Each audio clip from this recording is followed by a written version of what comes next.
It's Friday, 24th of November, and this is your Capital Economics Weekly Briefing. I'm David Wilder. Coming up, why another UN climate conference isn't the answer to tackling global warming and the data tools you need to navigate the green transition. But first, I'm joined again by Group Chief Economist Neil Shearing. Hi there, Neil. Hi there, David. So we're post-Thanksgiving. The end is in sight on what I guess has been another extraordinary year in macro. I thought we could take some time to look ahead to the key themes we think are going to dominate the global economy in 2024. Let's start with growth, because the last time we spoke about this, a couple of weeks ago on the podcast, you were talking about US outperforming Europe next year. But, speaking more generally, our forecast for 2024 for growth globally, they're a bit lower than the consensus, aren't they? Talk to me about why that is. Yes, that's right. If you look across the major economies and regions, our forecasts for GDP next year are a bit below consensus. That's particularly the case actually in the Eurozone, where we're right towards the very bottom of the consensus range. Now, why is that? It's principally about the continued pass-through of tighter monetary policy to the real economy. The lengthening of maturity structures and the shift towards fixed rates has dampened the pass-through. I think goes a long way to explaining why economies have been more resilient than many, including ourselves, had anticipated this year. But it doesn't mean that the pass-through has disappeared altogether or that monetary policy is completely impotent. It just means that the pain of the tightening is going to be spread over a longer period, I think. And in Europe, we don't have the same, say, 30-year fixed-rate mortgages that are genuine 30-year fixes that you have in the US. Yes, there's kind of 2 5-year fixes to mortgages, but as consumers and households roll off of those mortgages, the pain of higher rates will be felt in the household sector, and that will continue next year. So that's the principal reason why we anticipate that the growth is going to be a bit weaker than many expect next year, and that the Eurozone will underperform the US again. So another year of US exceptionalism, if you like. And talk a bit about the impact of monetary policy, how it's affecting inflation. How achievable do you think are 2% inflation targets in 2024? I think the key thing to understand is that inflation cycles are still being driven heavily by pandemic-related supply distortions. And that's one reason why, as I've said on this podcast before, we've argued that the post-COVID inflation scare is more analogous to the inflation shock that followed the Second World War than it is to the inflationary surge of the 1970s. So it's still the pandemic and the associated distortions on the supply side that are the principal drivers of inflation to our mind. And it follows that as pandemic-era distortions fade, then inflation will come down. That's what we've already seen across most advanced economies, particularly in the US. And we think that process has further to go. We know that in the US, the shelter component of CPI has further to fall. And we know that if you look at the data, Europe and the UK is kind of lagging the disinflation process in the US by about 6 to 9 months. And there's several reasons for that, including the effects of the energy shock that followed the war in Ukraine. But I think we can be reasonably confident that the great inflation surge is going to end, and 2024 will be the year where it kind of draws to a close. There's clearly lots of things that could go wrong, but when we look at core inflation, so underlying inflation pressures, I think we feel increasingly confident as we get towards the end of next year, the kind of 2% rate at which central banks are going to feel far more comfortable will be within sight across advanced economies. And I know we've been talking about how monetary policy will be looking more and more restrictive as inflation recedes.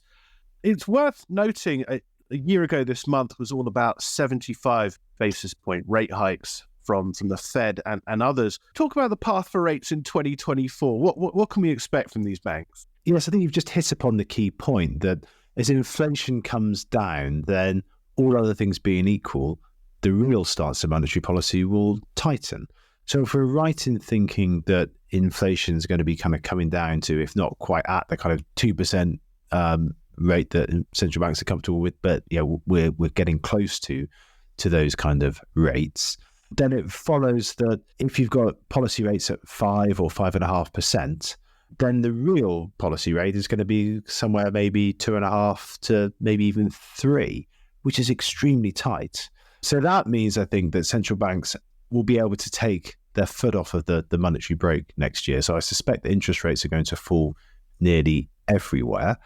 I think that's pretty uncontroversial. That's a view that's priced into the market. I think where we have a slightly different view is that the extent to which we think the Fed in particular will loosen policy, given the scale of the fallback in inflation, is greater than markets are currently pricing in. So if we're right in thinking that, then I suspect there's more reasons to think that the bond yields have further to fall over the course of 2024. So that the rebound in the bond market that we've seen over the past month or so, I think perhaps that's a bit further to run. One of the big themes for this past year has been artificial intelligence, the promise of artificial intelligence, the AI hype. It certainly has been if you've been long US tech. Our Spotlight report that we published back in September made this case for a big DM productivity boom from this technology. Is that something we're going to see the fruits of in 2024? Because I noticed the OBR, UK's fiscal watchdog, just this past week has cut its productivity growth forecast for the UK. So where is the AI technology boom? Yeah, really striking that downgrade to UK long-term potential GDP growth, something that makes the fiscal challenges in the UK, at least through the lens of the OBR's forecast, all the more challenging, and frankly, some of those forecasts difficult to believe. On the fiscal side, as it relates to AI, I think actually we're more optimistic. As you say, in our Spotlight report this year, we outlined our view that AI has the potential, we think, to drive a significant increase in productivity growth. A key point, though, is that I think it's going to take several years for infrastructure and processes to adapt to this new technology. So that boost to growth is more likely to come at the back end of this decade and in the 2030s rather than in 2024 or indeed in 2025. So it's a kind of medium to long-term growth boost rather than something that's suddenly going to lead to a surge in growth over the next 12 to 18 months.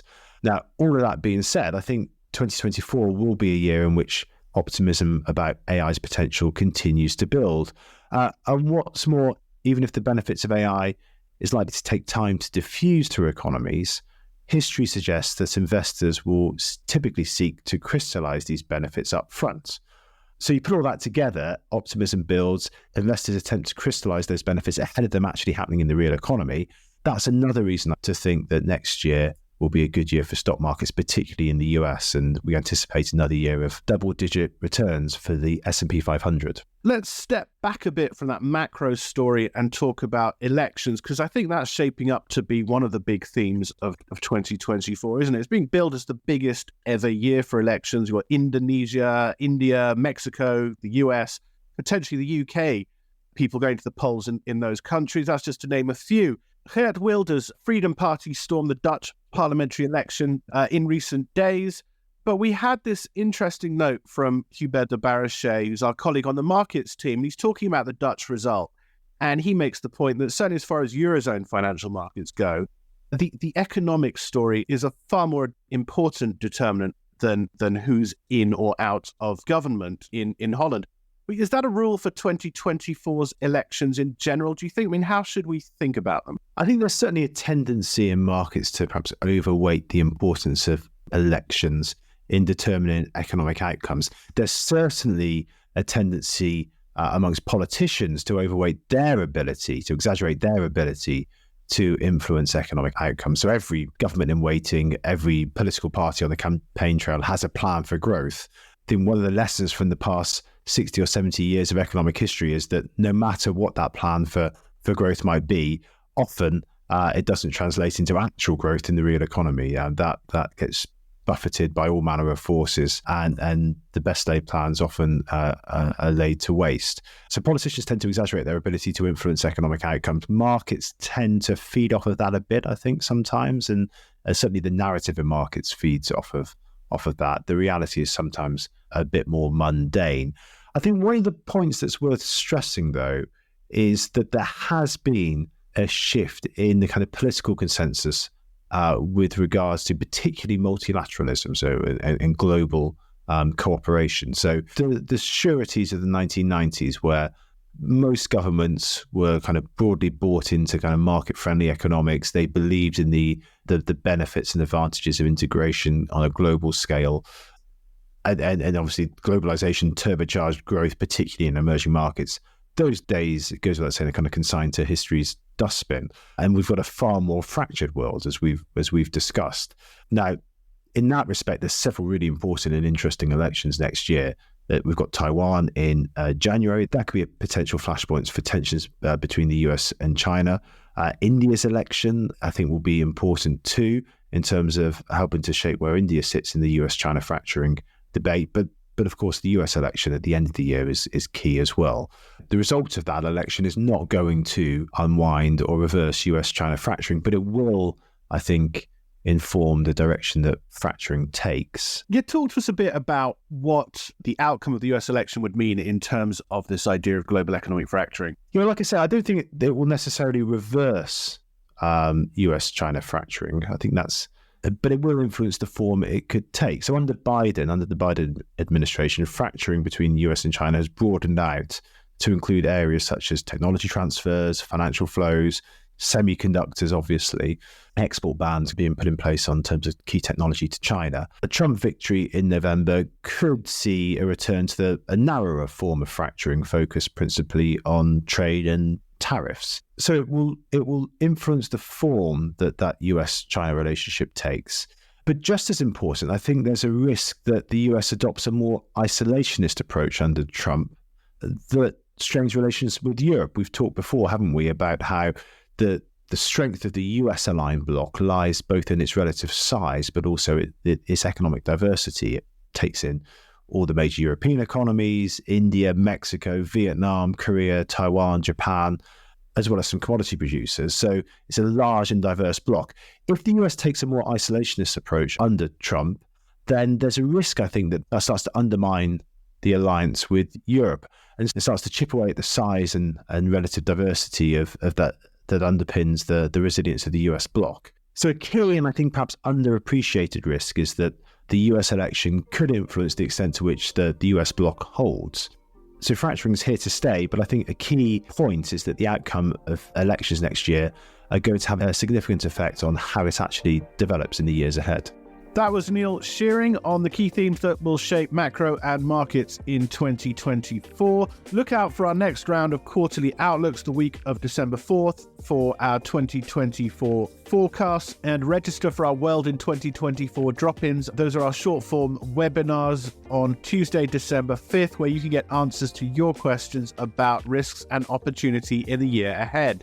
There's going to be a big reveal about where Eurozone inflation is going in 2024 and the ECB's response to that in the HICP release this coming Thursday the 30th. The Eurozone team will be on hand with instant reactions and more in-depth analysis over that day. In the US, PCE inflation is going to be out on the Thursday as well, so watch out for our US team's response to that. If you're a CE Advanced subscriber, you get access to all this insight and more, as well as to our interactive inflation dashboards and their underlying data. So check out our premium platform to learn more. That's capitaleconomics.com/CE-advance. That's /CE-advance. In the coming week, we've also got a very interesting report coming out about how Japanese inflation could rise to 2% on a sustained basis in the coming years, and what that could mean for the BOJ. Marcel Telian, our Japan head, will be on a drop-in at 8 a.m. London, 4 p.m. Singapore time on Thursday to talk through that report. And on Friday morning London time, it's the turn of our UK property team, who'll be hopping online shortly after the latest nationwide price data to talk about the UK housing market in 2024.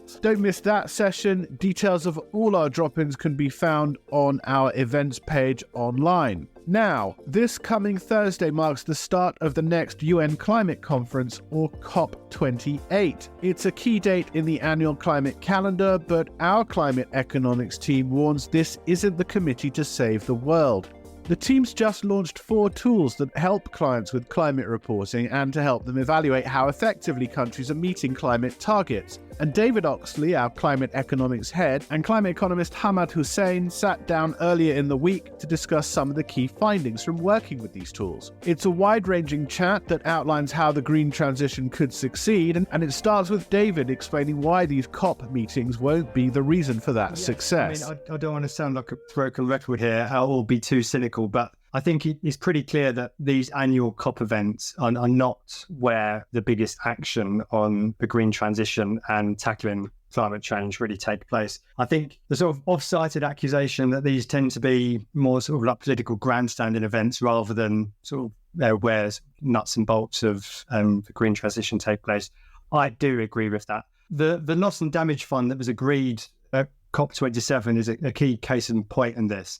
There was a lot of fanfare around this measure at the time, which is essentially relates to finance being provided to the small countries that have contributed very little to the climate change problem, but are really facing the macroeconomic and physical, social impacts of it right now.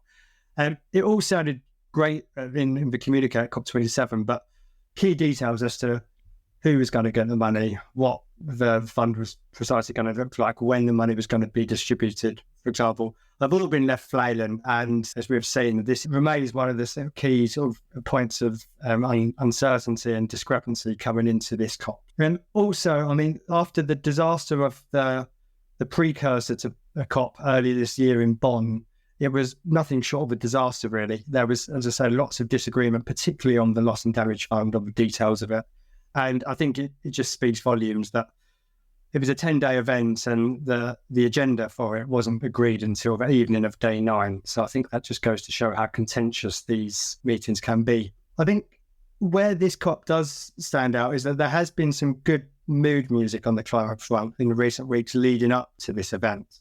I know this is something we've been discussing quite a lot, Hamad, particularly some of the noise, positive noises that come out of the recent US-China talks. Could you talk us through some of the details of what we've found particularly encouraging? Yeah, of course. I mean, COP is not the be-all and end-all, and I think the recent US and China talks are a good example of that, from which there are two key takeaways. First being it's very encouraging to see both countries support efforts to treble global renewable capacity by 2030. Some of our listeners may recall that this pledge originally came out of the G20 summit in India. And now there seems to be momentum to turn this into a global pledge. So it's definitely very heartening and good to see both US and China throw their weight behind this proposal. I suppose the other words are easy, but I think if you were telling me that the ambition of this is broadly consistent with the net zero scenarios put out by the IEA. So yeah, it remains to be seen what actually happens on the ground, but you can't really fault these plans for ambition, which is quite encouraging. Exactly. It definitely remains to be seen whether action will follow rhetoric on that front. The second key point from the recent talks, which is just as important, if not more important, is that both countries agreed cooperation on reducing methane emissions. Now, methane, it doesn't get as much of the headlines as carbon dioxide, but interestingly, methane is in fact 28 times more potent than CO2. So any plans and promises to reduce methane emissions would certainly be welcome. Again, out of the US-China talks came the China Methane Reduction Plan. Now, admittedly, this is a little bit vague. There were no numerical targets within the plan, but it's definitely a step in the right direction. After all, China is the largest emitter of methane and was one of the countries that did not sign up to the global methane pledge, which promised to cut methane emissions by 30% by 2030. So that is good news. Methane accounts for around 25% of overall global greenhouse gas emissions.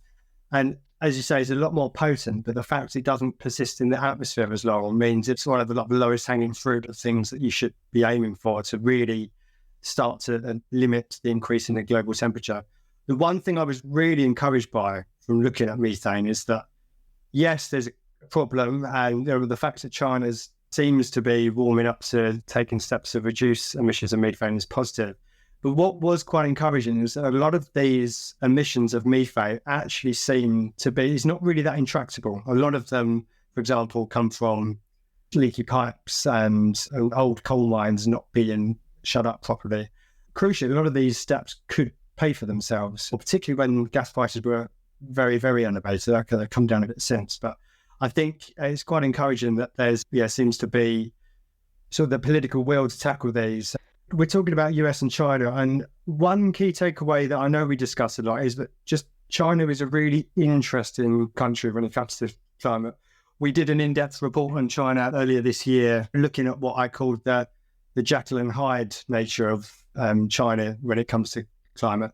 I think we're all fully aware of how China's development over the past 20 years or so has been powered by coal, just as Western economies developed powered by. But one thing that really stands out, I think, in perhaps it doesn't get as much attention as it possibly should do, is just how quickly the facts on the ground are changing on China. I know we've recently revamped our global climate data bank, and there were some very interesting points in China in particular you showed me. Yeah, one thing to say about China, it's very dominant in the rollout of renewables. Despite accounting for just under a fifth of global GDP, China actually accounts for around 1/3 of global renewable capacity. And that number doesn't even include the solar exports that China produces, which helps to increase solar capacity in other parts of the world. So, and of course, EV batteries as well. Yeah, the rare earths. Of course, definitely. The rollout of EVs has been well documented, and new EV sales in China accounted for roughly 30% of total car sales in 2022. Yes, and China is one of the standout stories from our new set of green transition scores, which are some metrics which try to compare how the green transition is going to play out between now and 2050 across countries. Yeah, China's scores definitely stood out to me as well. At the moment, they're lagging well behind Europe and the US for obvious reasons, use of coal. But the green transition scores, in fact, show them closing the gap. And in fact, by 2050, their scores are broadly similar with the US. A key reason for this is that we think China will phase out coal fairly successfully.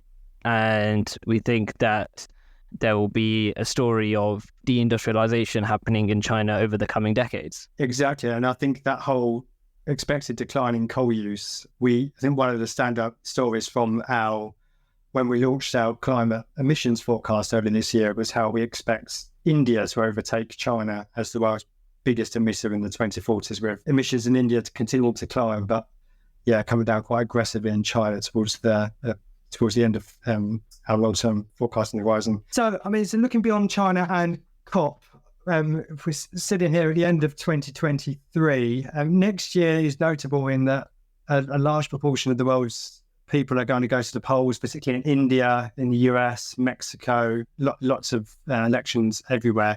I think it's fair to say climate is shaping up to be a key issue in many of these places.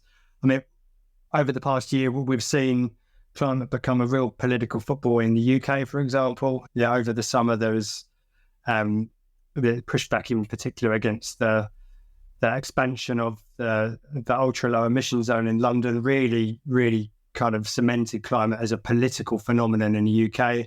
We've seen lots of stuff going on in Germany, particularly the Greens having to back down on plans to effectively ban the use of gas boilers next year. And lots of obviously all the current developments taking place in the Constitutional Court when it comes to climate funding.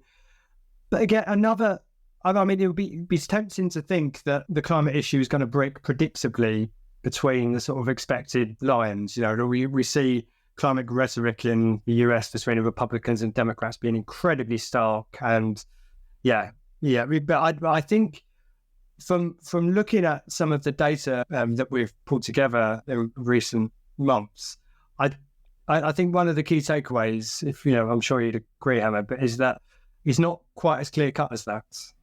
No, definitely. One thing that I noticed is that Texas in the past decade, which is typically a very Republican state, has in fact added more than twice as much renewable capacity as very Democratic California, which is also seen to be very much a leader in climate action in the US. I think a large part of this is due to the economic incentives of renewables. They've become much more cost competitive, and some of the large subsidies from the Inflation Reduction Act has surely also played a part in this. I think that's a very good point. I think that is exactly it. Even during the Trump presidency, with a lot of anti-climate rhetoric playing to his crowd, we saw the shift away from coal power to gas power, which has been a key story in decarbonisation, like the transition of decarbonisation in the US, pretty much continues. So, as I say, I think that is a key point. Yeah, don't look at the climate rhetoric. Look at what the economic incentives are saying. That will ultimately affect business behaviour.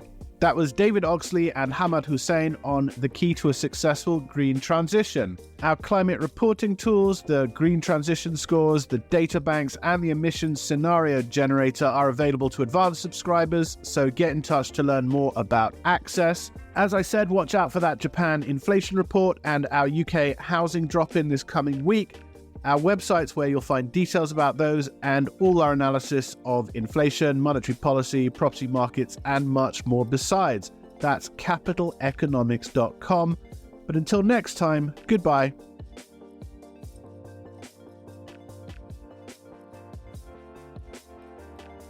Whilst this podcast is provided with all reasonable skill and care, it comprises the subjective views of our economists. Furthermore, these views are not opinions, nor do they constitute investment or financial advice, or are they guarantees or reassurances to the expected results of any investment products or outcome. You should seek your own specific advice in relation to questions you may have. We will have no liability to you in relation to this podcast whatsoever.